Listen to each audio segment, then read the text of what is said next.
in behalf of our schools division superintendent, Dr. Novelin M. Vilches, and also the school heads of our recipient schools, we are so grateful, thankful for this goodness and also your kindness, no? To all the benefactors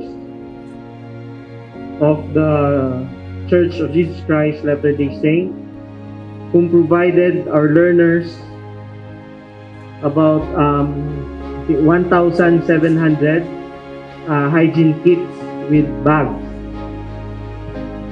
Through this advocacy in supporting our schools in their implementation of their School Basic Education Learning Continuity Plan, which addresses the needs of our learners in their home learning spaces. Because as of now, we cannot see students in their schools, in their respective schools. They are in their homes.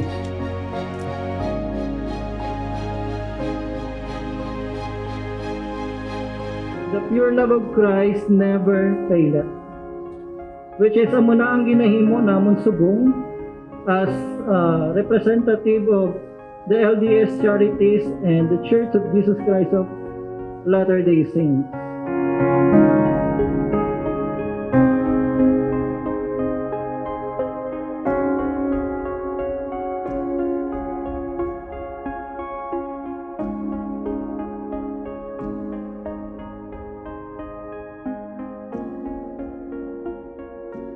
Maraming salamat sa Latter-day Saints Charities